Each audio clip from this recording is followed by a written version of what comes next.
Hi, I'm Alex. I have a lot of movies, and this is Physical Media Hall. Sorry, I thought with the fact that I basically used Vinyl Mondays and 60 Seconds as the template for the format for this series, I might as well reference Abby's intro at this point. Go watch Vinyl Monday, it's a good series. Anyways, with all the joking aside, this is the Physical Media Hall of February 2025. As you can tell by this not being a short, I got a lot of stuff this month. Kind of helps that my birthday was this month, so some of these are birthday gifts, either from parents or from myself. And yeah, I thought I would just continue the format that I established with the shorts, but do it for the long formed videos instead of me on a camera like last time.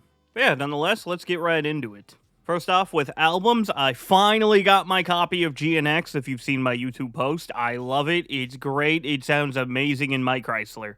Also, speaking of Kendrick, my mom got me To Pimp a Butterfly for my birthday. Kind of funny. She also got me Good Kid, Mad City. I would not expect my mother, of all people, to be the one giving me Kendrick Lamar albums. I also got 3 Logic albums this month. Under Pressure, because of course. It actually means a lot to me having Under Pressure on CD because I remember when I was first getting into like burning CDs and trying to have my own CD collection back when I didn't have money. I made like a bootleg copy of Under Pressure, and that was like the first one that I had ever done. So it's just really nice to me to have like an official version. I also got a signed copy of College Park because, I mean, duh.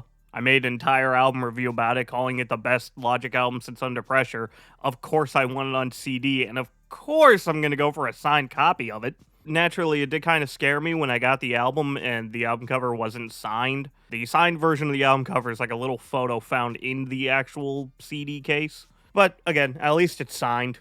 And of course, I also picked up a copy of Ultra 85. Not only because this is an album I've been waiting for since 2017, the year that I literally got into Logic, but also because I, don't think I've actually finished it until getting the CD. Look, I've already explained, I like listening to albums on CD, it's the only way I can finish them. But yeah, and also given the fact that this album holds my most hypest experience listening to music with the Kill Bill was my favorite Tarantino movie, naturally, I wanted this. And after listening to the album, I do really like it. Do I consider it his best? No. But is it good? Yes. Was it worth the hype? I'd say yes. And of course, I also got Us and Them by Shinedown to continue my collection of their discography. And right after I recorded this video, my copy of Threat to Survival showed up, so might as well mention it in this video. Next up, we got TV shows. There's only about 3 of these. First up is a collection of old-timey cartoons like Betty Boop and Popeye, but the main selling point for me having the old Fisher Superman cartoon, which I thought, well, since I've been getting into Superman lately, I might as well have the original show. Yeah, it comes with other cartoons that I quite honestly don't care about, but, fuck it. I'll take this. I also got Justice League Action. It's only 1 season, but for some reason there's 2 discs. There was absolutely no way for me to watch this show online. At least I couldn't find it on any streaming service. So I'm very happy to have the DVD for it. And I've already gone through the first like 2.5 hours of the show, and it's pretty good. It's got like an art style that reminds me of like the Batman 2004 or like Teen Titans, while kind of feeling a little reminiscent of the DCAU, but that's mostly because of Kevin Conroy's Batman. But yeah, I've been enjoying it. And then finally, I got the regular show box set for my birthday. Thank you, Mom. I'm so fucking happy to have this, dude. I've said it before, I'll say it again. The fact that this show has an entire plot line about physical media and why it matters and the new age of streaming services, and yet did not have a box set until now is fucking insane. I don't care that this was DVD and not Blu-ray or 4K. It's a box set of regular show. I will take it. This shit could be in VHS. I'd still take it. Moving on to the movies, I got Venom Last Dance to complete my Venom trilogy. I've said before, I enjoyed the first movie for how dumb it was. I loved the second movie for it not even trying. So, of course, I wanted to see the third one. I wanted to watch it in theaters, I just never got the chance to. So when I found it at Walmart, I bought it. I then watched it. It's quite possibly my least favorite in the trilogy. It had its funny moments, basically anytime Eddie and Venom was on screen, but then when we got that side plot with characters that we've never met before was when I just didn't care. And then, of course, when the final scene of the movie is soundtracked by Maroon 5, let alone the fact that it's Memories, which is nowhere close to even what you could consider a quote-unquote good Maroon 5 song. The fact that it's just Maroon 5 makes me embarrassed that I bought this. Nonetheless, I guess I'm at least glad to have the full trilogy, but God, I hate the fact that I own something that has Maroon 5 on it. Moving on, I also got The Substance. This is a movie I've yet to see. I do want to watch it. When I was on my vacation back in November, during one of the very long fucking drives, I was listening to the Dead Meat podcast episode about The Substance, so yeah, I have gotten the whole movie spoiled to me, but also I have a vague memory of that podcast episode. But nonetheless, it sounded like an interesting movie, so when I found it, I was like, fuck it, I'll buy it. Hopefully I can watch it. Update, I've now actually seen the movie. It was fucking weird. Good movie. I also got The Boy and the Heron because it was a good movie, and it adds to my Studio Ghibli collection, and my God, does it look so clean like this. I love it so much. I then got this random movie called Mars Express. I haven't got the slightest clue what this is about. It just looked cool. And then I also got Kill Bill Volume 1 and 2 on 4K, despite the fact that my 3D Blu-ray TV will make it so my Series X cannot play 4K at all. I saw Kill Bill Volume 1 and 2 and wanted to get it. It continues my Quentin Tarantino collection. Also, again, maybe actually having the movie will make me finally watch it, because I've yet to actually finish the first one. Also, just the covers look so good. They look so clean. Then the next collection of movies are from this DVD store I found. Not really near me. It's a little bit of a drive, but it's in, I'm gonna be real here, it's in a shady part of town. And the DVD store was not just a DVD store. Have you ever walked into a store expecting DVDs and the first thing you see is guns? That's the most American sentence I think I've ever said in my life. But yeah, that store was weird. Not only did it have guns, it had like oxygen masks, it had Halloween costumes and like kids swimwear, and then lingerie, bongs, an entire like 18 plus restricted section that just said something about THC and CBD. I don't know what the fuck that store was.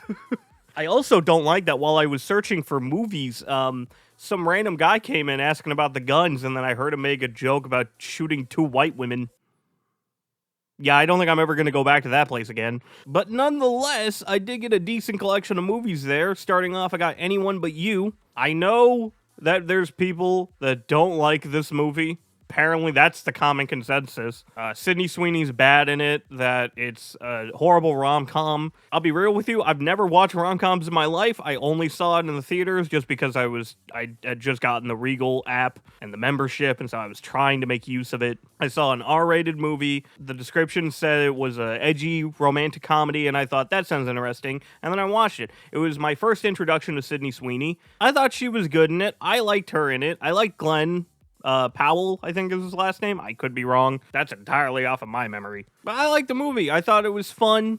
It had its funny moments. And also learning that Sydney Sweeney is also a fellow Washingtonian has given her my support, despite her family's political beliefs and probably also hers. But, look, given that specific part of Washington, it doesn't surprise me.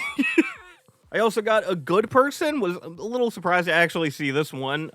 Again, another movie where people didn't like it because it's Zach Braff. I don't care. I liked his version of Going in Style. And A Good Person was one of my favorite movies of 2023. I would have loved to have a favorite movies video 2023 so you guys would know why it's one of my favorites.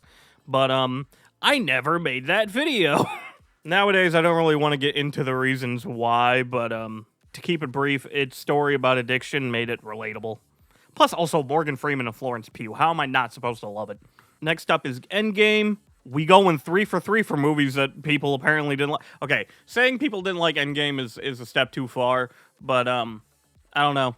I loved Endgame when it came out. I loved when I watched it. I loved when I saw it a second time in theaters, and then I cried during Tony's death. It's one of the rare MCU movies that I actually really enjoy and kind of have a connection to. I don't know if I've ever actually mentioned it on this channel, but Back when I finally actually watched Infinity War, like a year after it came out, I said something along the lines of like, if they had killed Tony or Rocket in that movie, then I probably would have cried or like cared. And then go into Endgame and they kill off fucking Tony Stark. I also got Deadpool and Wolverine because while I don't have the first two Deadpool movies, I actually wouldn't mind having them. Definitely would take the first one over the second one, but regardless, I did enjoy Deadpool and Wolverine. I thought, fuck it, I might as well get it. I can add it to my little collection of MCU movies that I give a shit about. And I guess also kind of start my Deadpool collection. I also got Bodies, Bodies, Bodies, which, again, is a movie I haven't seen, but I've heard nothing but good things, mostly from Dead Meat.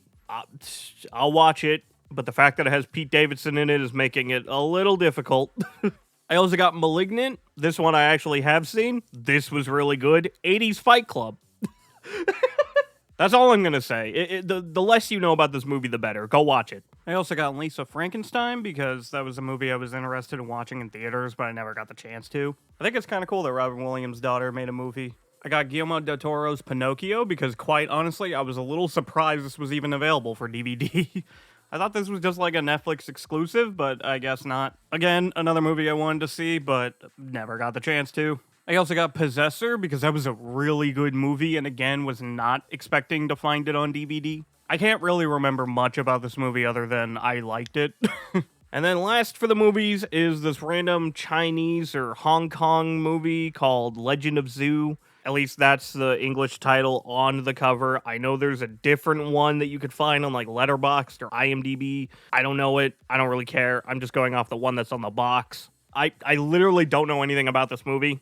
It was $1. It was on sale. It was sitting on the shelf right in front of the cash register. And I thought, you know what? Fuck it. Random foreign film that looks like it could be an action movie? Yeah, sure, I'll take it. And then finally, when it comes to physical media that I got for February is Cyberpunk 2077, the Ultimate Edition for Xbox Series X because that's my personal preferred console. I mean, hell, I only got this console just to play Cyberpunk. This is now the third copy of Cyberpunk I have. Came with a couple cool stickers that I've already put on my guitar, my Steam Deck, and my laptop. And of course, I want a physical copy of one of my favorite games of all time. It's also cooler with the fact that it has Phantom Liberty on it, which was such a fucking good expansion. And then on top of that, I know Warner Brothers really loves to take shit off of things, so might as well have it before they decide, Cyberpunk doesn't need to be on Xbox or Steam.